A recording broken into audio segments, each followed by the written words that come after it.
जी, राजीव जी, मुझे महसूस होता है कि महँगाई एक ऐसा मुद्दा है, जिसमें जनता खुद चाहती है कि लोग आगे आएँ, बोलें। विपक्ष से जनता को उम्मीद है।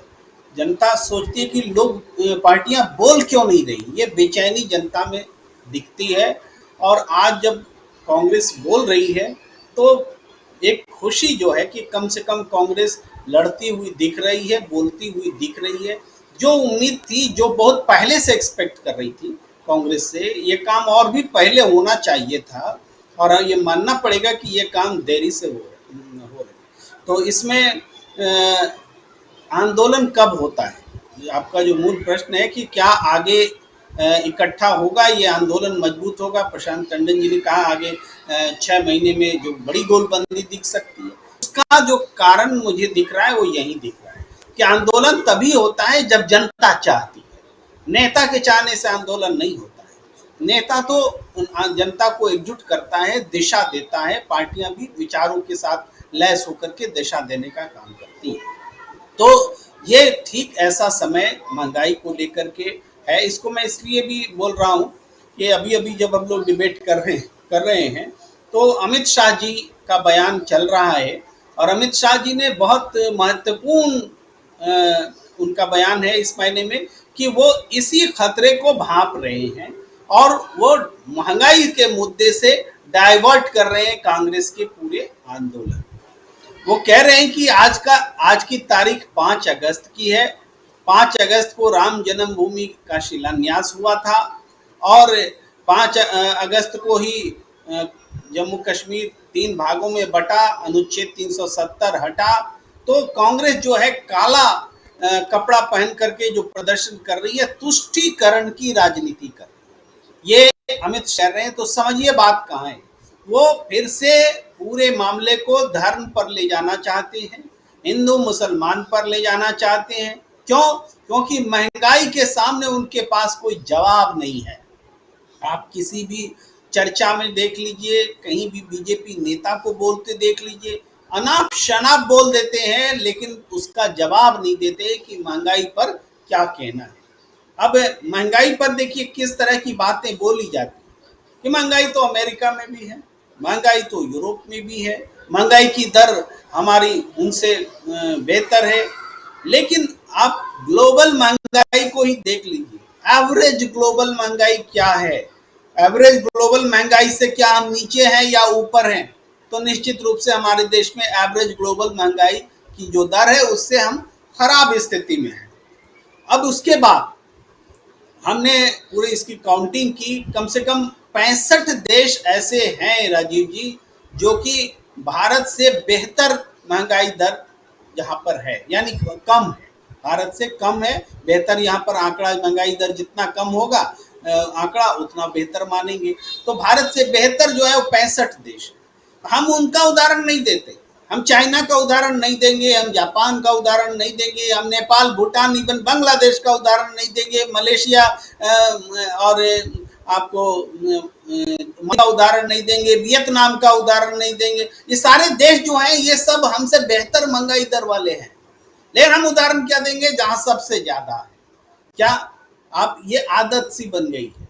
कोरोना के दौर में जब मौत हो रही थी तब हम उदाहरण देते थे कि हम अमेरिका से बेहतर है, हम यूरोप से बेहतर है। अरे हम एशिया में सबसे सड़े हुए देश थे, इस मामले में सबसे ज्यादा मौत हमारे देश में हुई। हमने उसको नहीं कहा, हमने कहा कि अमेरिका से हम बेहतर है।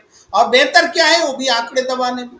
आज बहुत सारे लोग ग्लोबल आंकड़ा सामने रखते हैं कि हमारे यहाँ देखिए आईएमएफ ने तारीफ कर दी, किसी किसी पॉइंट्स को लेकर इकोनॉमिक जो पॉइंट्स है वो भी अनुमान पर आधारित जो फैक्ट्स है कि बेहतर हो सकते हैं, तो उसको बोलते हैं। लेकिन वही ग्लोबल एजेंसियां जब बोलती है कि यहाँ 50 लाख से ज्यादा कोरोना में लोग मारे गए, तो उस पर हम यकीन नहीं करते, बोलते कि ये गलत है। जब वही वर्ल्ड की एजेंसियां कहती हैं कि कुपोषण में भारत का की रैंकिंग ये और ये पिछड़ा हुआ है, हंगर इंडेक्स में पिछड़ा हुआ है, तो हम कहते हैं, हमारी सरकार कहती है कि नहीं, इनका तो तरीका ही मापने का गलत है। ये पैमाना है। कहने का मतलब ये है कि महंगाई को मानेगी पहले सरकार, तब तो महंगाई कम करने की बात करेगी। महंगाई मानती ही नहीं सरकार। सरकार कहती महंगाई जो है दूसरे देश में हमसे ज्यादा है, इसका मतलब हम मान नहीं रहे महंगाई। पहले क्या होता था राजीव जी कि मनमोहन सिंह जी प्रधानमंत्री थे, वो कहते थे कि उम्मीद है कि अगले 3 महीने में हम कंट्रोल कर लेंगे, हमने उपाय जुटाए।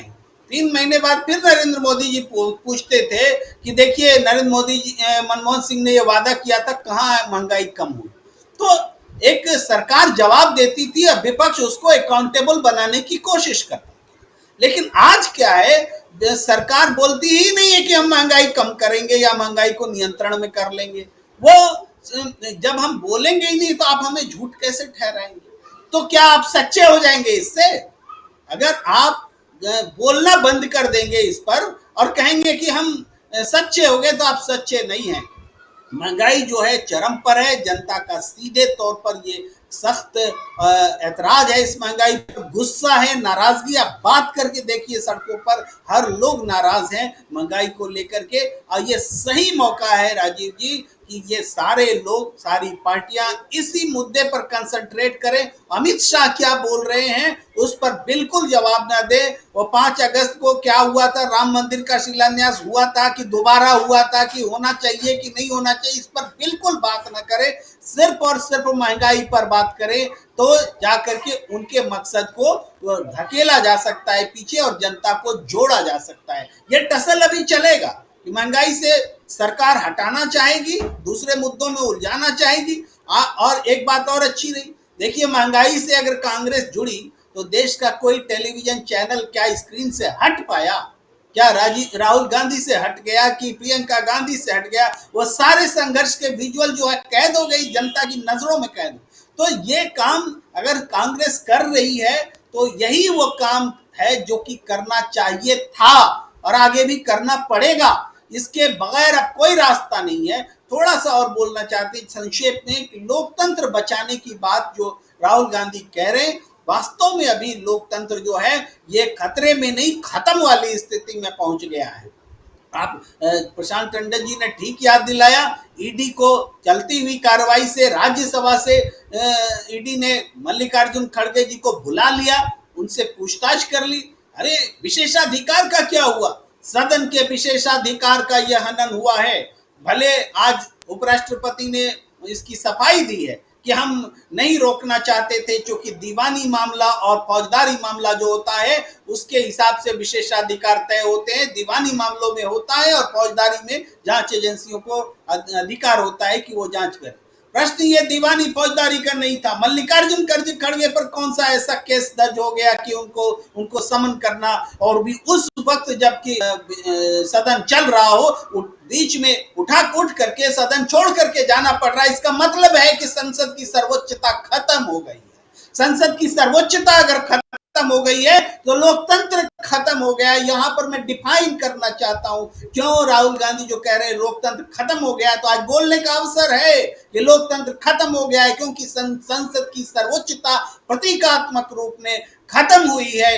ईडी एक नेता प्रतिपक्ष को राज्यसभा से लगभग इसको घसीट कर ले जाना बोलेंगे, घसीट कर, फिजिकली घसीटना ही जरूरी नहीं होता है। अगर संसद अपने विशेषाधिकार की रक्षा नहीं कर पा रही है, राज्यसभा अपने विशेषाधिकार की रक्षा नहीं कर पा रही है, एक सांसद का विशेषाधिकार जब खत्म हो रहा है तो ये समझिए कि ये घसीट करके ले जाया गया कदम है और संसद की सर्वोच्चता खत्म हुई है, लोकतंत्र जो है खत्म हुआ है। जी जी बिल्कुल बिल्कुल। लेकिन